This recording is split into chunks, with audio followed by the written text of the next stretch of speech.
warahmatullahi wabarakatuh. Salam hebat, CGB hebat. Terima kasih kepada teman-teman sekalian sudah hadir pada pagi ini dalam keadaan sehat walafiat. Perkenalkan, nama saya Sinta Dewi Jayanti, SPD, CGB Angkatan 7. Perlu diketahui Bapak Ibu, selama ini saya sudah mengenyam pendidikan CGB ya, mulai awal November sampai dengan hari ini dan sampai pada modul 1.4, jadi tentang budaya positif. Nah, kemudian yang akan kami sampaikan pada pagi hari ini yang pertama ini keyakinan kelas. Keyakinan kelas misalkan belajar serius, santai dan bahagia, semangat dan paham, saling menghargai dan tepat waktu dan lain sebagainya. Lanjut. Sosialisasi modul 1.4 budaya positif.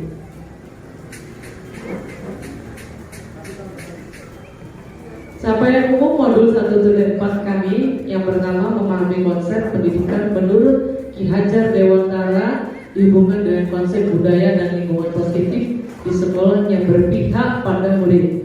Yang kedua, melakukan evaluasi dan refleksi tentang praktik disiplin dalam pendidikan Indonesia secara umum untuk mendapatkan pemahaman baru mengenai konsep disiplin positif untuk menciptakan murid dengan profil pelajar Pancasila. Kemudian, capaian khusus modul 1.4 ini Bapak Ibu yang merupakan acuan kami untuk mensosialisasikan apa saja yang telah kami dapatkan selama masa berpendidikan kami di Angkatan 7.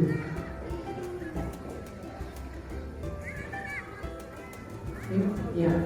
Pertanyaan pemateri atau tidak setuju? Oke, teman-teman, sebelum kita ke materi inti mengenai budaya positif, mari kita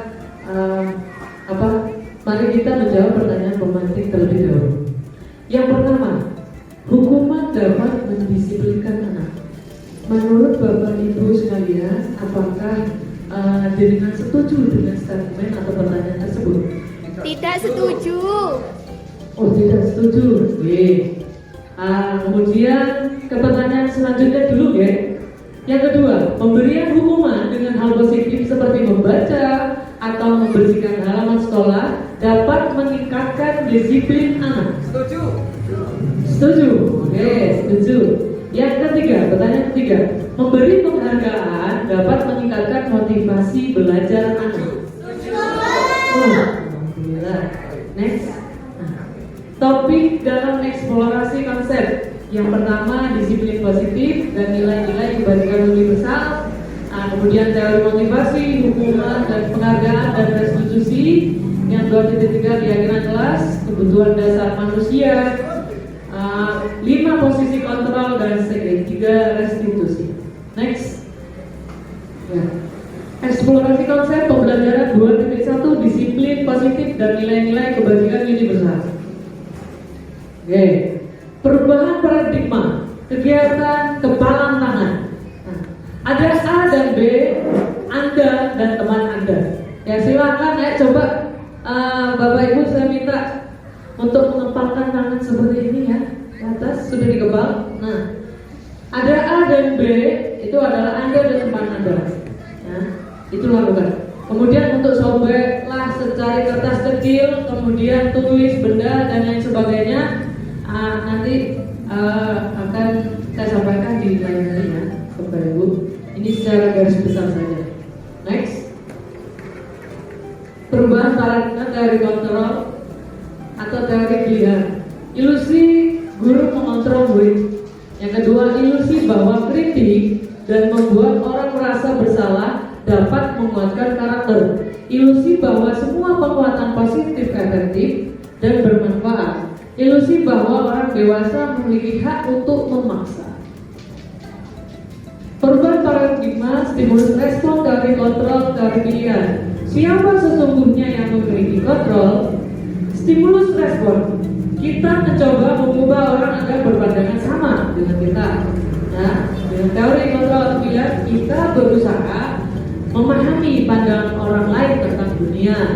Kemudian yang kedua, perilaku buruk dilihat sebagai suatu kesalahan.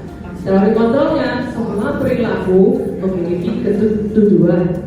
Yang ketiga, orang lain bisa mengontrol saya. Teori kontrolnya, hanya Anda yang bisa mengontrol diri Anda. Skip.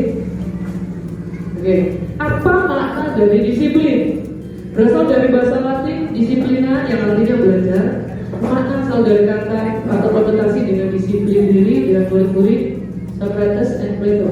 Disiplin diri merupakan menggali potensinya menuju sebuah tujuan dan lain sebagainya. Nilai-nilai kebajikan universal. Apa itu nilai-nilai kebajikan? Nilai kebajikan adalah sifat positif manusia yang merupakan tujuan mulia yang ingin dicapai setiap individu. Kemudian nilai tersebut bersifat universal dan lintas bahasa, suku, bangsa, agama maupun latar belakang. Nilai kebajikan sebelumnya, nilai kebajikan yang ingin dicapai oleh anak kita kenal dengan profil pelajar Pancasila, beriman, bertakwa kepada Tuhan Yang Maha Esa dan berakhlak mulia, mandiri, bernalar kritis, berkebinekaan global, bergotong royong dan kreatif. Pembelajaran 2.2, teori motivasi, hukuman, penghargaan, dan restitusi. Nah, teori motivasi perilaku manusia untuk motivasi eksternal untuk menghindari ketidaknyamanan atau hukuman. Apa yang akan terjadi apabila saya tidak melakukannya? Kemudian motivasi eksternal lagi untuk mendapatkan imbalan dari orang lain atau institusi. Apa yang akan saya dapatkan apabila saya melakukannya? Motivasi internal, tujuan disiplin positif untuk menghargai diri sendiri. Saya akan menjadi orang yang seperti apa apabila melakukannya. Merdeka, menurut Ki Hajar Dewantara, merdeka itu artinya tidak hanya terlepas dari perintah, akan tetapi juga cakap buat memerintah diri sendiri. Ya, dihukum oleh penghargaan. Nah, penghargaan berlaku sama dengan hukuman, dalam arti diminta atau membujuk seseorang melakukan sesuatu untuk memenuhi suatu tujuan tertentu. Ya, yang pertama dihukum oleh penghargaan, pengaruh jangka pendek dan jangka panjang. Yang kedua, penghargaan menghukum, penghargaan mengurangi ketepatan, penghargaan tidak efektif, penghargaan merusak hubungan. Oke, selanjutnya penghargaan menurunkan kualitas, mematikan kreativitas, mengurangi motivasi intrinsik. Skip. Pengaruh jangka pendek dan jangka panjang. Satu, melakukan sesuatu yang kita inginkan dalam jangka waktu pendek. Yang kedua, jika kita menggunakan penghargaan lagi dan lagi, maka orang tersebut akan bergantung pada penghargaan yang diberikan serta kehilangan motivasi dari dalam. Misalkan ada anak berprestasi ranking 1 dengan kasih suatu penghargaan, misalkan dikasih buku atau apa, pastinya untuk tahun kedepannya mereka akan mengharapkan. Iya atau betul? Iya, pastinya iya, akan mengharapkan lagi dan lagi untuk penghargaan. Yang ketiga, jika kita mendapatkan penghargaan untuk melakukan sesuatu yang baik, maka selain kita senantiasa berharap mendapatkan penghargaan tersebut lagi. Skip. Ya, penghargaan tidak efektif. Hanya jika Anda melakukan hal ini, maka Anda akan mendapatkan penghargaan yang diinginkan. Jika saya mengharapkan suatu penghargaan dan tidak mendapatkannya, maka saya akan kecewa dan berkecil hati, serta kemungkinan lain kali saya tidak akan berusaha sekeras sebelumnya. Oke. Penghargaan merusak hubungan, mengakibatkan rasa iri, terus motivasi hanya sesaat untuk menyenangkan guru, menciptakan persaingan di kelas. Oke. Apresiasi adalah penilaian positif yang diberikan seseorang terhadap orang lain atau bisa juga terhadap sesuatu yang dia kerjakan. Dalam memberikan apresiasi atau pengakuan, perlu diingat beberapa hal. Yang pertama, beri pengakuan secara khusus. Yang kedua, beri pengakuan secara pribadi. Yang ketiga, beri pengakuan kepada semua murid atau bergantian. Yang keempat, beri pengakuan secara konsisten. Yang kelima, fokus pada proses. Contoh pengakuan atau apresiasi kebajikan. Pembuka, kemarin saya perhatikan. Nah, kemudian nilai kebajikannya, rasa empatimu besar sekali. Kemudian situasinya pada saat menolong murid baru di kelas kita.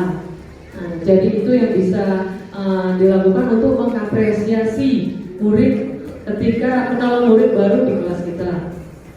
Kemudian pembuka untuk pada saat kamu membantu teman-temanmu tugas kelompok.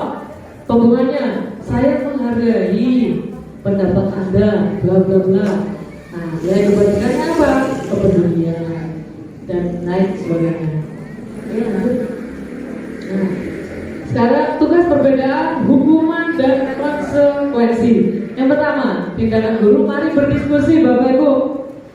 Mencatat 100 kali dalam buku kalimat saya tidak akan terlambat lagi karena terlambat sekolah.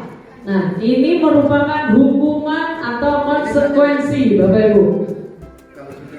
Hukuman ya? Oke, hukuman.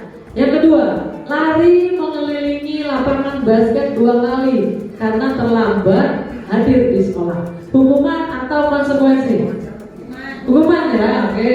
Murid diminta untuk push up 15 kali karena tidak menggunakan masker. Hukuman atau konsekuensi? Hukuman. Oke.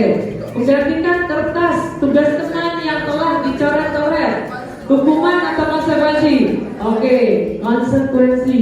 Membersihkan tumpahan air di meja tulis karena tersenggol pada saat belajar. Konsekuensi. Alhamdulillah sebagian dari Bapak Ibu sudah mengenal atau perbedaan antara hukuman dan konsekuensi. Skip. Ya. Perbedaan hukuman dan konsekuensi. Hukuman sesuatu yang menyakitkan terus terjadi, sedangkan konsekuensi sesuatu harus terjadi. Yang kedua, membuat anak atau fisik maupun hati untuk jangka waktu lama, sedangkan konsekuensi membuat anak merasa tidak nyaman dalam jangka waktu pendek. Yang ketiga, anak membenci kedisiplinan, sedangkan untuk konsekuensi anak menghargai disiplin. Yang keempat, paksaan, ya, yang kemudian konsekuensinya stimulus atau pengakuan. Next, apa itu restitusi? Restitusi adalah proses menciptakan kondisi bagi murid untuk memperbaiki kesalahan mereka sehingga mereka bisa kembali pada kelompok mereka dengan karakter yang lebih kuat. Restitusi juga merupakan proses kolaboratif mengajarkan murid untuk mencari solusi untuk masalah mereka dan membantu murid berpikir tentang orang seperti apa yang mereka ingin menjadi tujuan kuliah dan bagaimana mereka harus memperlakukan orang lain. Oke, di sini identitas gagal, hukuman, ya Bapak Ibu. Jadi ada dua untuk identitas sukses, disiplin, yakni konsekuensi dan restitusi. Mari kita bedakan. Kalau hukuman sesuatu yang menyakitkan, nah, sedangkan konsekuensi sesuatu yang harus terjadi. Sedangkan restitusi merupakan pilihan. Nah, kemudian dan lain sebagainya. 9 ciri-ciri restitusi. Bukan untuk menebus kesalahan, namun untuk belajar dari kesalahan. Yang kedua, perbaiki hubungan, tidak tawaran, bukan paksaan. Restitusi menuntut untuk melihat ke dalam diri. Yang kelima, restitusi mencari kebutuhan dasar yang mendasari tindakan dan lain sebagainya. Lanjut. Yang ketiga, yakni keyakinan kelas. Seperti di awal tadi sudah saya singgung. Nah, mengapa tidak peraturan saja? Mengapa harus keyakinan kelas? Nah, sebentar, saya perlu tahu Bapak Ibu, untuk di sekolah jenengan itu pastinya ada tata tertib atau peraturan. Nah, di sini ini yang saya bahas, yakni mengapa tidak peraturan saja? Kenapa kok harus keyakinan kelas? Mengapa kita memiliki peraturan harus menggunakan helm bila mengendarai kendaraan roda 2? Mengapa kita memiliki peraturan 3M, masker, mencuci tangan, menjaga jarak? Mengapa kita memiliki peraturan harus datang tepat waktu pada saat mengikuti pelatihan? Skip. Nah, budaya positif Budaya positif itu yang pertama lingkungan positif, yang kedua lingkungan kelas, dan peraturan kelas. Ya. Yang mana yang merupakan keyakinan kelas dan mengapa? Keyakinan kelas Bapak Ibu. Pertama, kami guru dan murid saling menyayangi, kesepakatan kelas ya. Kemudian kami murid yang semangat belajar. Yang ketiga, kami murid yang peduli dengan teman-teman. Nah, dari contoh di atas yang A dan yang B, mana yang merupakan keyakinan kelas Bapak Ibu? Yang A sebelah kanan dari TK Dharma Wanita Persatuan 1, yang B kesepakatan kelas dari SD 3 Bulurejo. Yang akhir Bapak Ibu, ternyata keyakinan kelas datang tepat waktu, mengucapkan salam, menjaga kebersihan sekolah dan lain sebagainya. Skip. Oke, peraturan selalu kembalikan buku ke tempatnya. Keyakinan kelasnya kira-kira apa Bapak Ibu? Bertanggung jawab. Bertanggung jawab? Oh ya, betul sekali Bapak Ibu, jadi ada tanggung jawabnya. Kemudian yang kedua, dilarang mengganggu orang lain. Menghormati orang lain. Oh, menghormati orang lain. Wah, cerdas sekali Ibu yang satu ini ya. Yang ketiga, hadir di sekolah 15 menit sebelum pembelajaran. Apa? Disiplin. Wah, terima kasih Mbak Pengantar ya. Oke, skip. Lanjut. Yang keempat, kebutuhan dasar manusia dan dunia berkualitas. Skip. Nah, ini adalah kebutuhan dasar manusia. 5 yang pertama kasih sayang. Saya dulu kasih sayang, rasa diterima. Yang pertama, ya, yang kemudian yang kedua penguasaan, yang ketiga atau kesenangan, yang keempat kebebasan, kemudian yang kelima bertahan hidup dan berkembang. Oke, skip. 5 posisi kontrol. Skip. 5 posisi kontrol. 1 sebagai penghukum, pembuat orang merasa bersalah, teman, pemantau, manajer, pembantu. Menghindari hukuman. Yang kedua, mengharapkan imbalan atau ketergantungan pada orang lain, menghargai diri sendiri. Lanjut. 3. Bapak Ibu, 5 posisi kontrol. Nah, yang pertama yaitu penghukum, di mana sering Bapak Ibu itu tanpa kita sadari menghukum langsung kepada anak didik. Misalnya ada anak didiknya terlambat, lari push up ya 100 kali. Nah, itu merupakan posisi kontrol penghukum. Ya, misalkan guru berbuat menghardik atau menunjuk, menyakiti, menyindir. Ya, kemudian kalau kamu tidak melakukan, awas ya. Nah, itu merupakan kabar dari penghukum. Yang kedua, membuat orang merasa bersalah.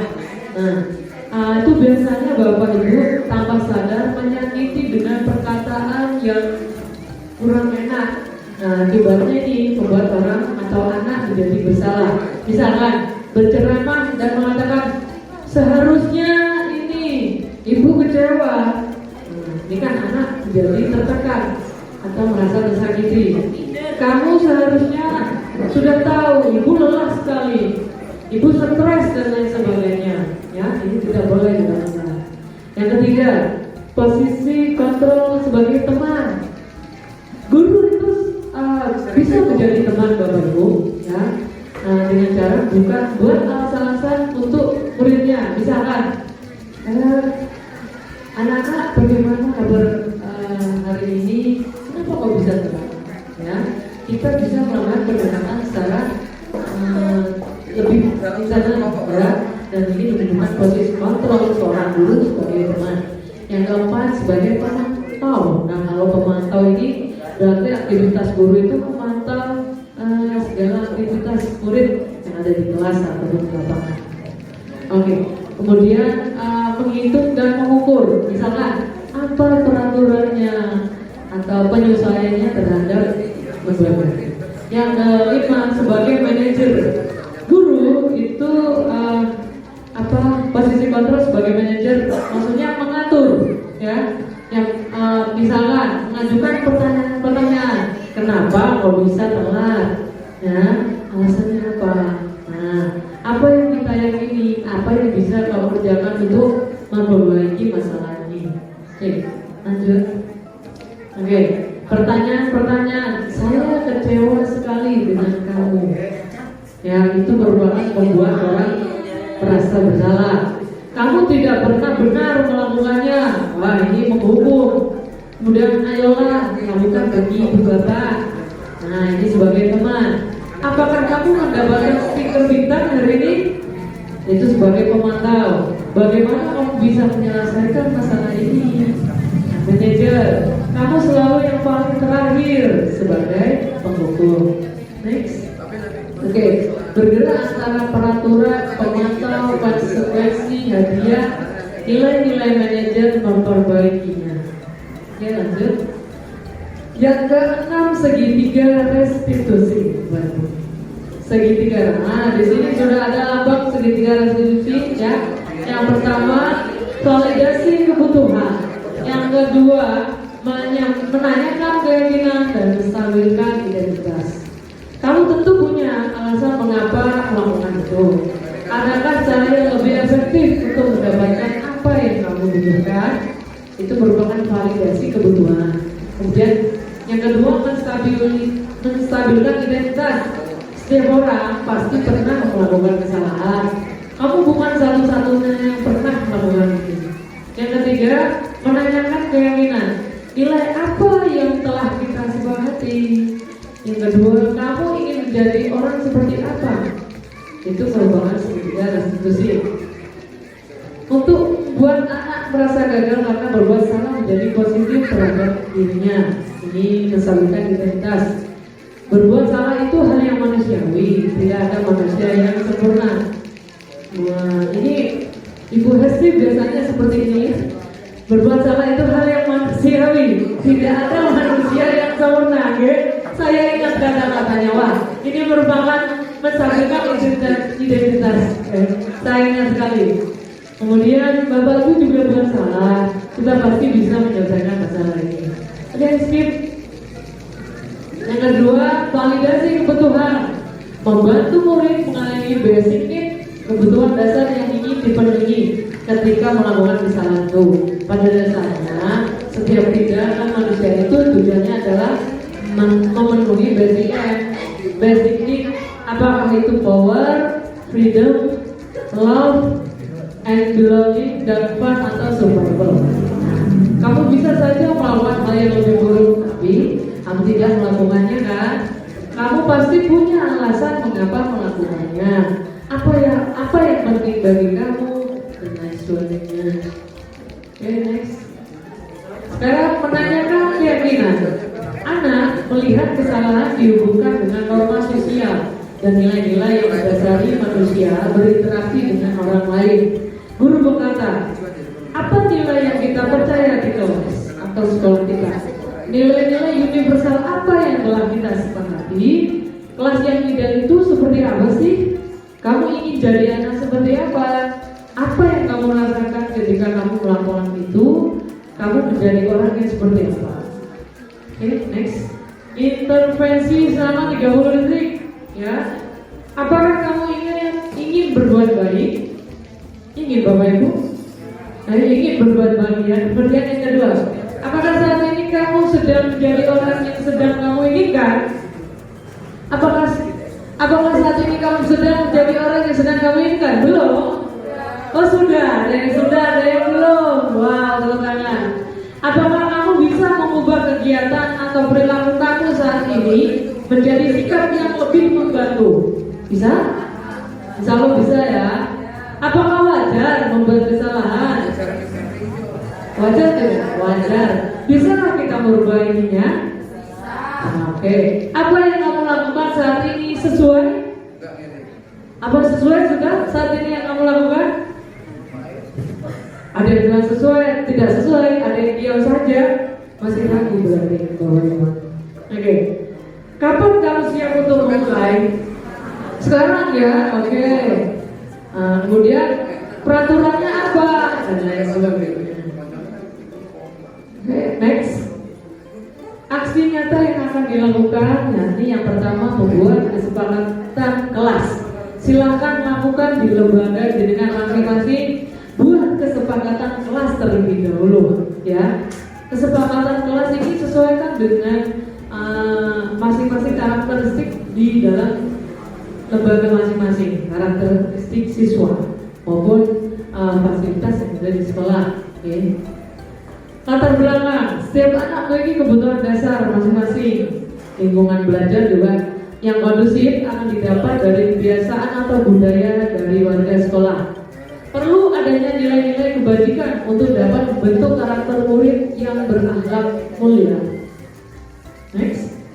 Oke, tujuannya menemukan rasa tanggung jawab, membentuk budaya disiplin positif. Murid dapat merefleksikan dirinya menjadi pribadi yang lebih baik, menemukan motivasi baik pada diri murid dengan kebiasaan yang mereka lakukan. Oke, rencana kegiatan, berkolaborasi dan bekerjasama dengan pihak-pihak terkait, mengajak seluruh komponen sekolah untuk mewujudkan dan melaksanakan budaya positif di sekolah dengan penuh kesadaran dan tanggung jawab. Melakukan sosialisasi mengenai budaya positif yang akan diterapkan, dan ini sudah yang sedang saya lakukan. Mengidentifikasi kebutuhan peserta didik, membuat dan menetapkan kesepakatan kelas atau sekolah yang berpihak pada murid, melaksanakan budaya positif yang telah disepakati dengan penuh kesadaran dan tanggung jawab. Dan selanjutnya melakukan pengawasan dan evaluasi terhadap perkembangan dan ketercapaian program penerapan budaya positif. Oke, maaf. Sebelum itu akan saya lakukan ice breaking, Bapak Ibu, biar tidak tegang ya, tidak tegang dan tidak apa. Dan ini saya berusaha ini untuk agar Bapak Ibu tidak kaku, tidak tegang pada waktu saya sosialisasi. Nah, ini coba didengarkan ya Bapak Ibu ya. Saya minta mohon waktunya sebentar. Oke. Silakan lakukan apa yang saya ucapkan. Bagi yang seperguruan dengan saya, dilarang untuk menjawab ya. Silakan lakukan apa yang saya ucapkan. Sekali lagi itu boleh.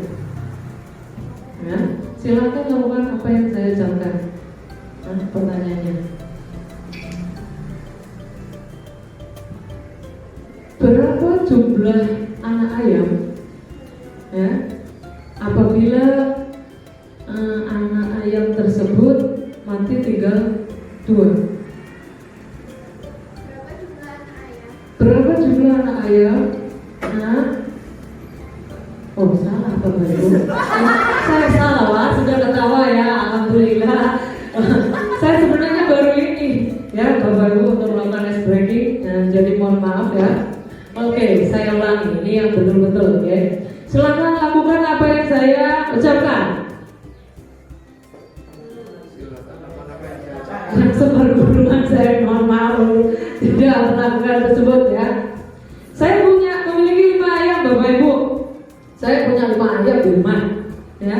Kemudian mati 1, ya. Kemudian mati 1. Kemudian ayam saya ternyata bertelur kembali 4. Nah, mati lagi 3. Berapa anak ayam saya sekarang? Berapa anak ayam sekarang?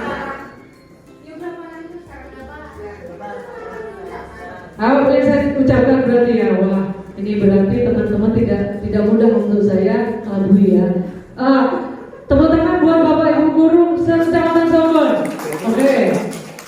Nah, terima kasih, itu saja yang bisa saya kurang sebenarnya, tapi saya hanya itu ya Bapak Ibu. Oke. Untuk membuat Anda tidak stres. Oke, kita lanjut ke materi nih Bapak Ibu. Oke, refleksi hal baru apa yang mengubah paradigma saya yang saya dapatkan.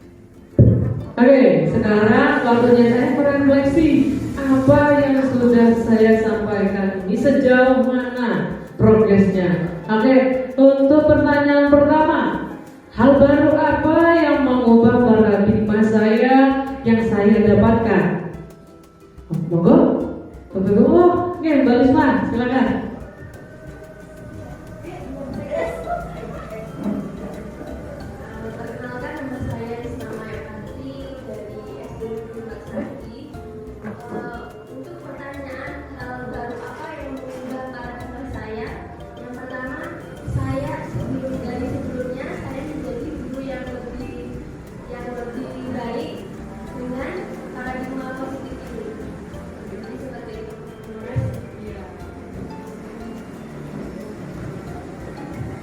Wah, jawaban yang bijak sekali dari Mbak Lisma ya. Terima kasih. Tepuk tangannya buat Mbak Lisma, guys.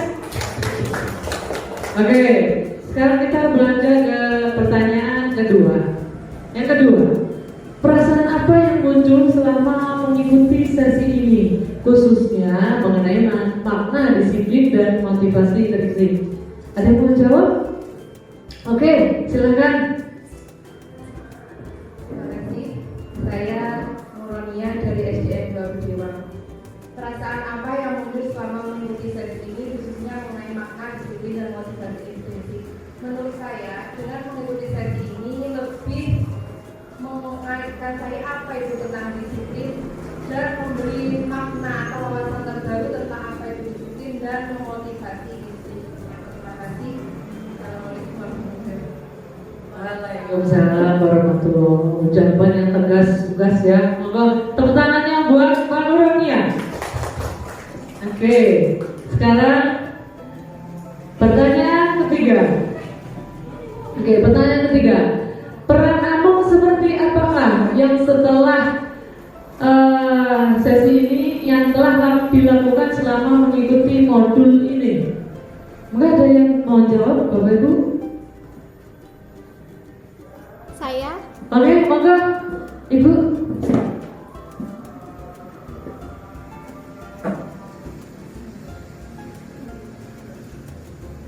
Ya, terima kasih. Yang telah saya lakukan selama mengikuti sesi sosialisasi hari ini, yaitu yang pertama adalah saya melaksanakan sistem Among pemantau. Jadi saya di sini memantau apa yang kita jelaskan tentang budaya positif yang telah jenengan sosialisasikan kepada kami, dan ini ternyata menambah ilmu dan wawasan saya di dalam selama mengikuti sosialisasi ini dan akan saya lakukan pada lembaga ini. Terima kasih. Jawaban yang baik sekali. Terima kasih kepada Ibu Indana. Oke, plus lagi buat Ibu Indana. Oke, kemudian pertanyaan refleksi selanjutnya yang keempat. Saya akan menjadi Among yang seperti apakah setelah mengikuti modul ini? Ada yang mau jawab Bapak Ibu? Oh, oke, monggo.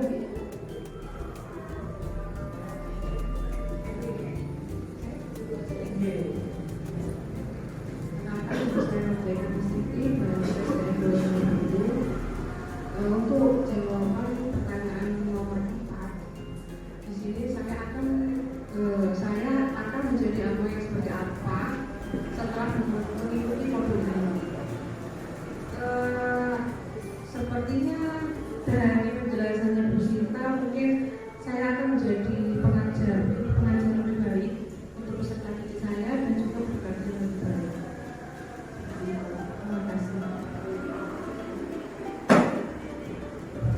Jawaban yang benar tentu sangat jelas. Ya, aplaus buat Mbak Dika. Ya. Terima kasih. Itu tadi pertanyaan refleksi sedikit dari saya. Ya. Kemudian sebelum saya akhiri, saya akan adakan sesi tanya jawab untuk yang terakhir kali. Monggo barangkali ada yang mau atau yang kurang jelas mengenai penjelasan saya mulai dari awal sampai akhir, saya persilakan. Ada yang mau bertanya Bapak Ibu?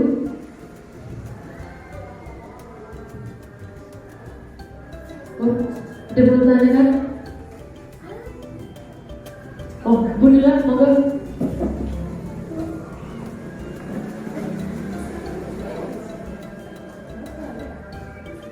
Assalamualaikum warahmatullahi wabarakatuh. Waalaikumsalam warahmatullahi wabarakatuh.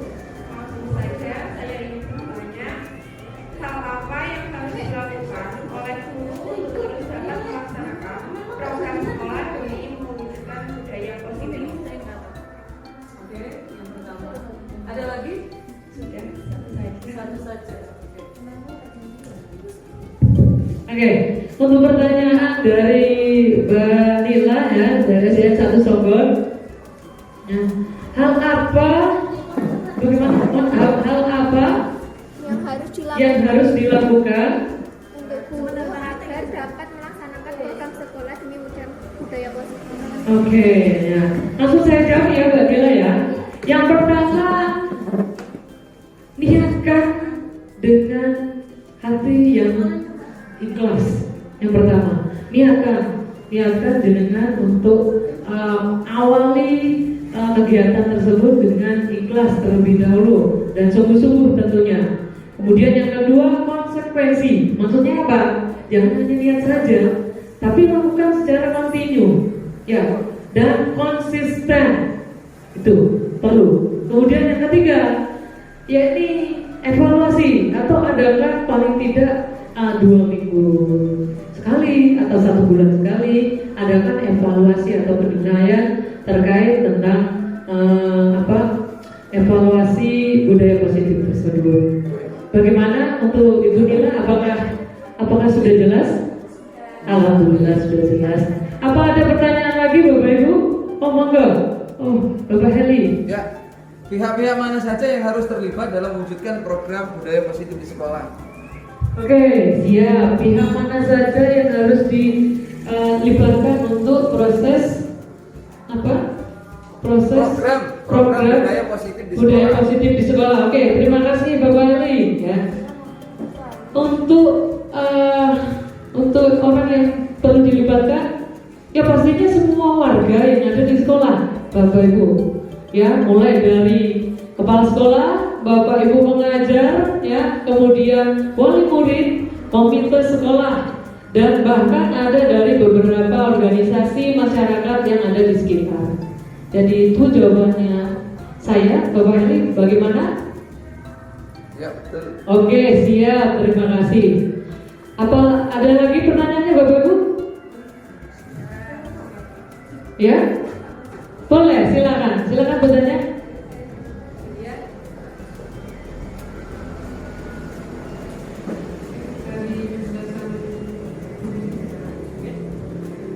Dari awal tadi kan ada mendisiplinkan anak ya, itu suatu hukuman.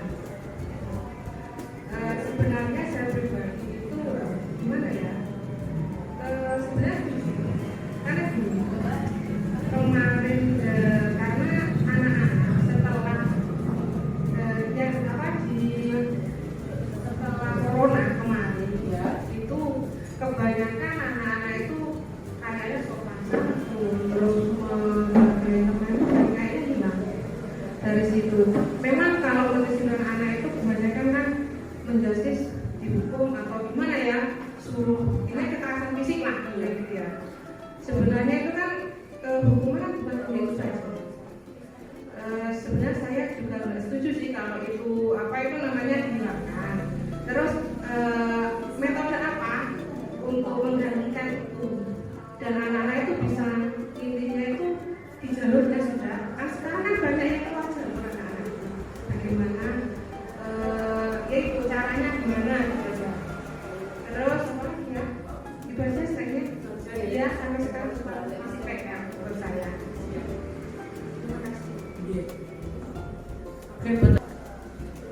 Oke, terima kasih untuk pertanyaan selanjutnya dari Mbak Dika dari SDN. Mohon maaf, dari SDN 2 Sumberbulu yang sangat tepat sekali. Oke, di dalam pendidikan CGP Ibu Dika itu kita menerapkan posisi kontrol, di mana posisi kontrol gurunya itu sebagai manajer. Tadi yang telah saya sampaikan.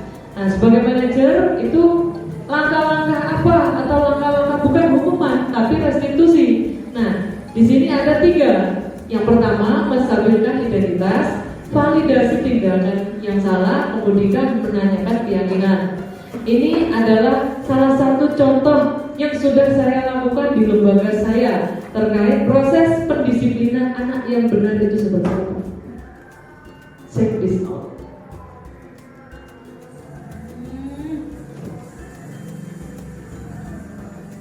Yang pertama untuk kasus 1 itu adalah di mana anak Bapak Ibu tidak memakai kaos olahraga saat praktek olahraga di lapangan. melanggar aturan sekolah. Alvin, siswa kelas 4 SD Negeri 2 Bayu, pada Kamis tepatnya saat praktek olahraga sampai sekolah tepat sebelum pelajaran. Saat memasuki lingkungan sekolah, ia menunduk dan terlihat ketakutan. Ternyata ia lupa tidak membawa kaos olahraga.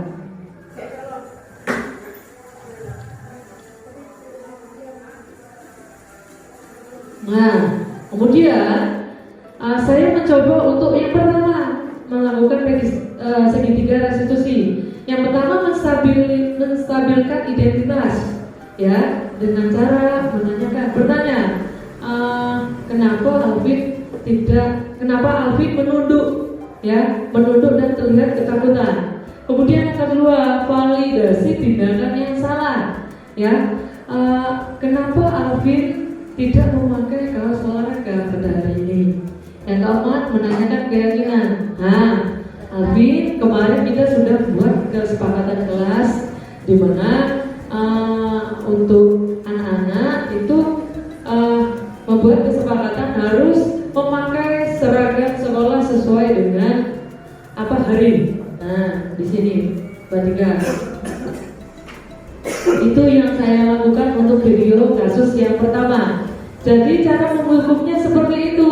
Yang pertama distabilkan identitasnya, ya, kemudian validasi tindakan yang salah, yang ketiga menanyakan mengenai keyakinan kelas. Jadi anak tidak trauma atau bahkan tidak takut lagi. Itu pendisiplinan yang pertama.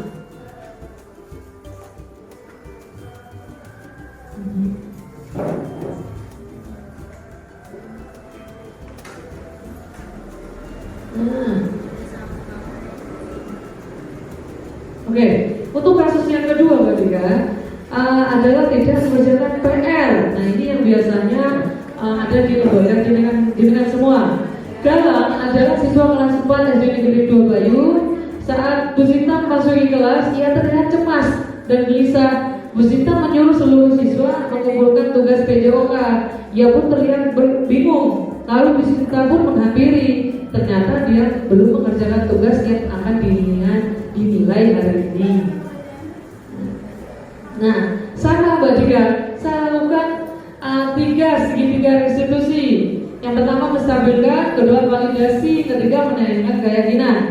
Setelah saya tahu, saya tanyakan kenapa kok tidak mengerjakan PR. Yang pertama, dia ternyata sibuk main game, ya. Kemudian yang kedua, setelah main game dia latihan sepak bola. Nah, dari sini kan kita bisa tahu kenapa atau alasannya mengapa dia tidak mengerjakan PR, sehingga kita juga bisa menindaklanjuti, ya, dengan pelanggaran yang telah dibuat oleh siswa tersebut. Bagaimana Ibu Dika, apakah penjelasan saya jelas? Alhamdulillah jelas ya. Oke, demikianlah yang bisa saya sampaikan pada pagi hari ini atau siang hari ini Bapak Ibu. Mudah-mudahan semua apa yang saya sampaikan bermanfaat buat Bapak Ibu, ya, dan saya ucapkan banyak terima kasih atas kehadirannya. Saya mohon maaf atas segala kesalahan pengucapan atau tutur kata saya selama sosialisasi ini. Saya akhiri. Wassalamualaikum warahmatullahi wabarakatuh. Waalaikumsalam warahmatullahi wabarakatuh.